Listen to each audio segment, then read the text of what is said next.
welcome to another episode of Mowers and Blowers. I'm Henry, your host for today's episode, and today I am taking a couple of notches off of that big horde that my buddy Jason from Pate's Performance on YouTube gave me. He gave me about 6 machines, 2 of the Karcher power washers I traded with my friend Armando over in Secaucus, New Jersey. He's Mondo Mowers over on Instagram and YouTube. Go check both those guys out. Pate's Performance and Mondo Mowers. Part of the East Coast Small Engine Squad, Small Engine Nation. This morning, where I woke up a little bit late, 9 in the morning, and I got a notification on my phone which dinged, you know, and my buddy Jason had one of his usual live streams. I believe he does it every week or something. But this time it was a little bit more interesting because he had some of the dudes also on camera too. So it was like a split screen of like 5 to 6 different screens, and it kind of gave you a new outlook on what these guys look like. You know what I mean? While I've met, you know, a bunch of the guys and we watched their YouTube channels, I didn't know that was Ken Small Engines. How you doing, Ken? It was nice to meet you, man. You look exactly how I pictured.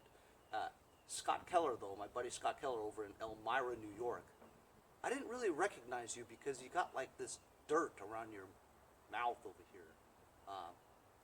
Doing a little bit of a Grizzly Adams, aren't you? I guess it's cold up there, huh? So you need some hair to protect your face. Anyway, you look good, buddy. And it was a very interesting live feed. Even though I didn't join it, I watched a little bit of the recap when I was on the bowl. But anyway, it was good to see those guys. Good to see you too, Mixed Mowers. Anyhow, so this is the Js63 John Deere self-propelled, rear self-propelled push mower that Jason gave me. I had a couple of these in my life. I had one exactly the same as this that was just sold less than a couple of weeks ago to my mailman's cousin. That was an easy fix too. Actually, I shouldn't say easy, because while it was an easy fix initially, it smoked a ton, you know, and so the piston and rings was probably gone. So what happened is I had an identical engine to a power washer, and this was an auto choke version of it. This, as you know, is not an auto choke version of it. This actually has the primer bulb. So I had an identical engine. Actually, I gave the one that smokes a lot to Jason because he needed the throttle bracket area where the springs are and that attaches to the governor, the linkages and all that. He didn't have all that stuff, or he wanted to see how it matched up against his because his wasn't running right. Some dude had jigged some zip ties around there to get it running right, whatever, but I don't know. It sounds a little complicated to me, you know, but what I need to find out is if this thing will run, you know. So when he gave it to me, I had forgotten to put this cover on because the cover was already onto the base and stuff, and he just swapped the base out. So it wasn't easy for me at the time to just take this off and cover it up. So I didn't cover it up. So guess what? It was left outside, which is not what I usually do, but I had so much stuff, you know, I just couldn't pay attention to it. So of course it's been raining a lot, you know. So when I pulled this out today to get ready to work on it, this entire area here was flooded with water. So I turned it on its side and drained some of it. Fortunately, there's no gas in the gas tank at all. You know, maybe some remnants of gas, but not much at all. What I'm going to do is, I'm gonna take off the carburetor, or at least the fuel line, right? And blow it out. Make sure the gas tank and the fuel line doesn't have any water in it. I'm going to take the carburetor off, and, well, at least the bowl, and see what the situation is and blow it out a little bit. And then we're going to try to start it, you know, a little bit of Scott Keller gas. I haven't gotten gas yet. So we'll see if we can get this baby started today. So I'm actually continuing my videos today outside, where you guys can see a little bit different background. It's a nice sunny day today, so it's really good for camera work. So if you're doing videos, lighting is key to everything. Like I said, I left this out in the rain, which is not typical of what I do. I'm a big believer that water and metal do not mix. So if you're able to, keep all your good shit inside or covered. So this air filter base just comes right off. 2 5/16 bolts that go in here. You can see it's kind of dripping from some water. Primer bulb seems good. Look at that. Primer bulb's full of water. Has a lot of water in it. Has a decent gasket on it. Put that in the sun, let it dry out a little bit. And the next thing I'm going to do is we're going to drain the tank, make sure the tank is drained, and the fuel line. So I'm going to take the hose clamp off, remove the fuel line. Look at that. Look at this. Full of water. Now it's completely water. Yeah, it's no gas. It's going to smell like gas, but it's water.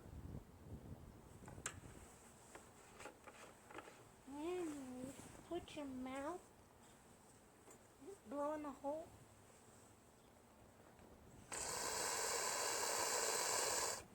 Yes, sir. Better than an air compressor.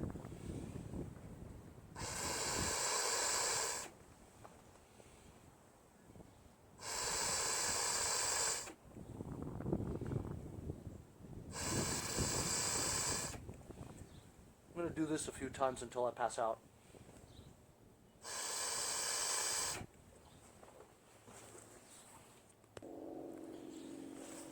Oh man, am I dizzy. 2 3/8 bolts. Hold the carburetor to it. This is not a quantum engine, it's the model right before it. I don't remember what it's called. 2 3/8 bolts remove the carburetor. And it's just this one gasket there. One hook, not a Z-bend, but a hook. So I think what Jason had was he had an issue with this governor, and it does seem like there's a lot of play. The way the governor works on this one is it leads all the way to the back over here. Governor is actually in the rear, and it has like this thing. But you know, usually you don't have this much play. Usually it's just like this much, you know what I'm saying? But this one goes all the way back. That, see? I think the spring is critical into keeping this in this area. He had issues with it, so I have a feeling I'm going to have issues with it. Let's take this carburetor apart and see what, I mean, I'm sure this carburetor is in decent shape because Jason had it and he had it running. But let's just open it up just to make sure there's no water in it.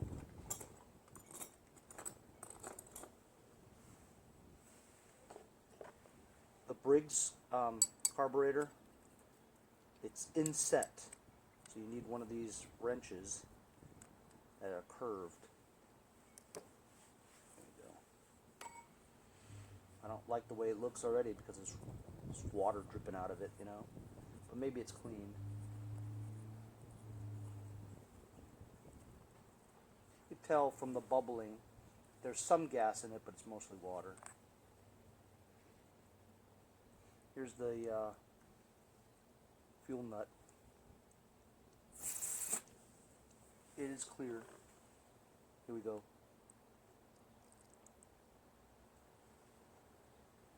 Some sediment in it, and it's some gas, but mostly it's water.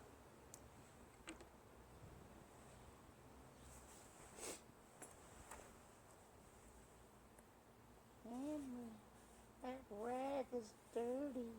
Should use a clean rag. You should start your own channel. Henry, this is my channel. Nonsense. Alright. So, this carb seems pretty clean. I mean, I'm just going to wipe it all down. So I put the carburetor back on, along with the air cleaner base. I just put some Scott Keller fuel in there, and I'm just going to give it a pull and see what happens. Remember, all I did was just drain the gas, right? Drain the water from the gas tank. Blew it out with my mouth. Clean the carburetor again. added gas. That's all I did. Issue with this is the governor linkage. I'm not sure what Jason did to it, you know, whether or not it just works fine or anything. Primer seems to work, I think. Well, he got a cable for it too.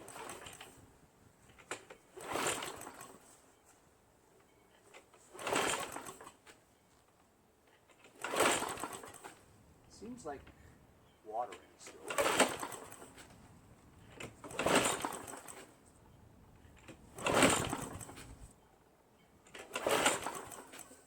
Gurgling sound.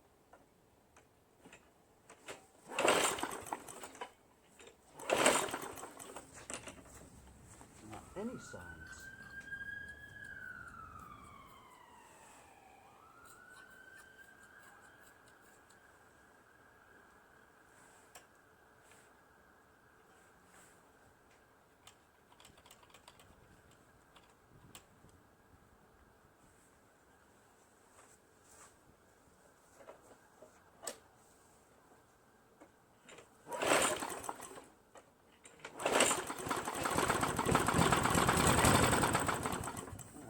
Piece of it now.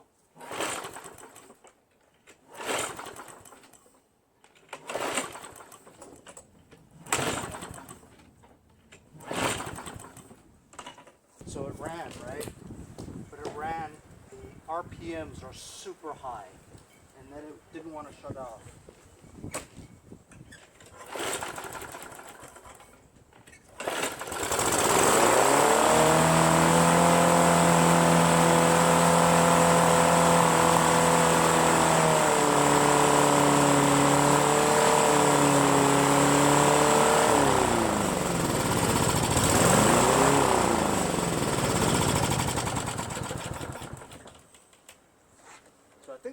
Needs adjusting.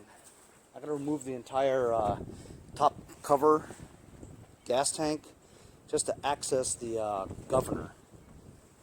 Or I could do what that guy did and put a zip tie there or a rubber band or a spring to keep it backwards, you know. That might work, but I'll have to troubleshoot this a little bit more because when it was at super high RPMs, right, it didn't want to stop. And I think it's because there's so much spark going on in the momentum of the engine, right? Even a ground is not going to stop it, you know? So when it's at a normal RPM, it'll work. But when it was, you know, revving that high out of control, even letting go of the bail handle wouldn't stop. So last night, Jason brought me back my old engine. This engine over here in the gray crate here. It is my original engine off my Js63. It smokes a lot. Not a lot, but it smokes. So you can't sell a John Deere Js63 with a smoky engine, right? So I gave this engine to him so he could try to figure this one out, right? But I guess he didn't have any time, so he brought the engine back to me to see if I can make heads or tails out of the linkage. While it starts and revs really high, right, it doesn't stay running. So I'm going to take this carburetor off again and check and see if it's getting any fuel. I might just swap it out with the carburetor on the old one just to see, you know, trial and error. I'm not sure if it's the governor because I'm looking at this governor over here and it has way more play than this one, you know. So I don't know if it's the governor or not. So I'm going to try another carburetor and see what happens. So I changed out the carburetor and it started right up. Revved really high, but then I saw that it was flooding and fuel was pouring out of the carburetor, so I took it off again and looked at it, and the seat is all puffy and like starting to wilt, you know. So the seat needs to be changed if I want to use that carburetor. When I took the old carburetor off, there was still water in it, which is the reason why it didn't start right. So I'm just going to use the original carburetor that was on here. Now check this out. When I was pulling this thing, I felt like a little bit of slag. Look at this. There's a loose bolt or something on the engine cover. Right there, see? So when you pull it, some slag. I'm gonna check out I'm gonna take this whole cover off anyway, and check out the governor since I'm doing it. You know, I might have to change that engine cover. So I took that gas tank off, and the reason for the slag is missing a bolt. There's no bolt here. See? Looks like somebody's been in there because it's bent. We're going to take this engine cover off. It's 4 3/8, but of course this is 3 3/8.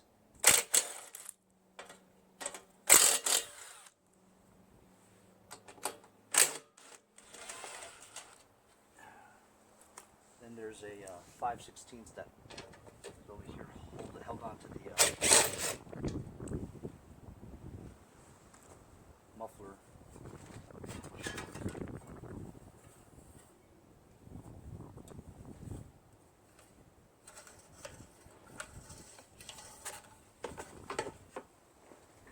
Governor's back here.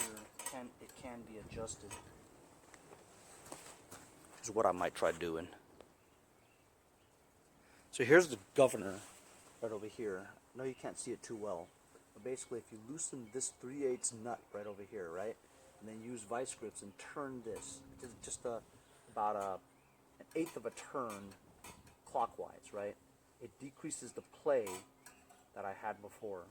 So I think that might do it, because every time I started the engine, it wants to go full throttle, really high RPMs, right? And I would have to push it back that way, just to lower the RPMs. So this way I put it forward like this, loosen that screw, turn it clockwise a 1/4 inch to make up that play. At least I think I did that right. The reason why it wouldn't shut off isn't because of the high RPMs. It's because if you look at this brake assembly here, right, this part here is not even touching the kill. See that? It's bent. So this part has to touch this. Watch when I engage the bail handle for this.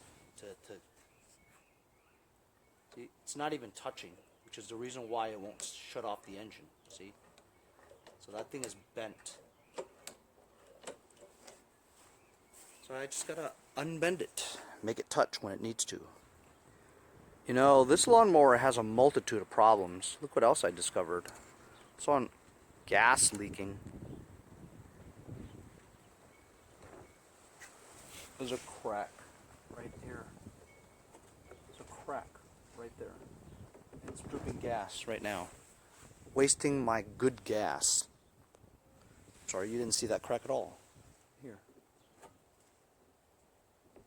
Isn't that crazy? I've never seen a crack there. I have to replace the gas tank. So I fixed the brake handle thing. Check it out. So now it's touching, right? Then when you pull down the brake handle, it doesn't touch that thing. Then when the engine's running and you want it to stop, you let go of the bail handle and it touches the ground.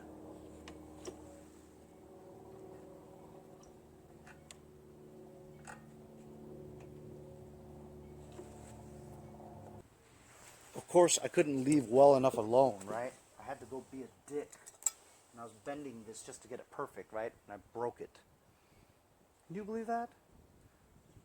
It goes to what I used to always say is, if it ain't broke, don't fix it, right? So it was working just fine, but I just wanted to be a perfectionist, and just because it wasn't like aligned exactly right in an angle, I went and go messed with it, and then I bent it and broke it. So now, fortunately, I took it off the old one and put it on. That was a pain in the butt.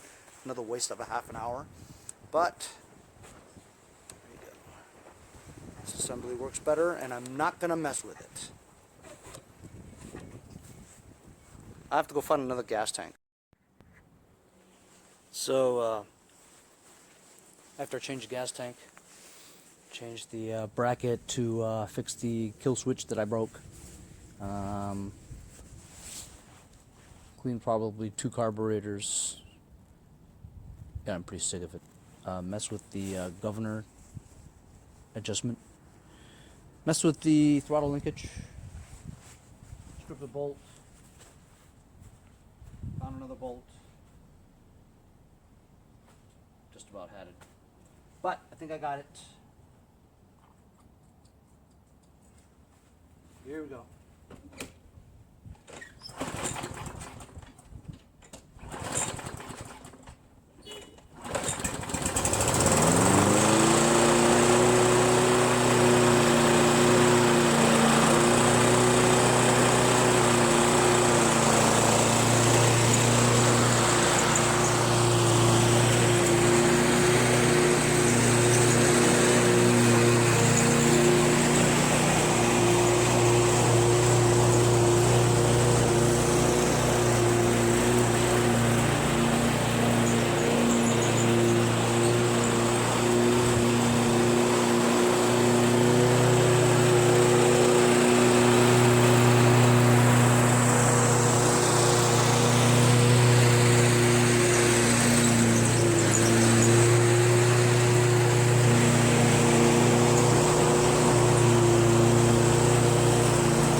was a pain.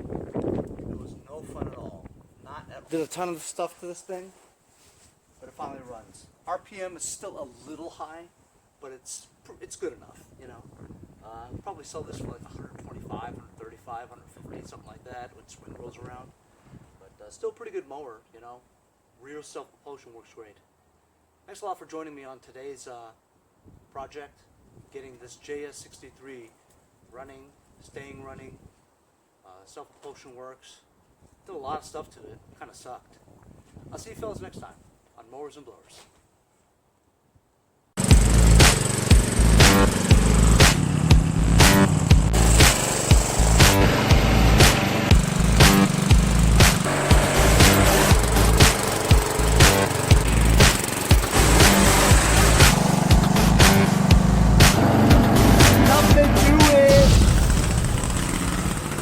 See you guys next time on Mowers and Blowers.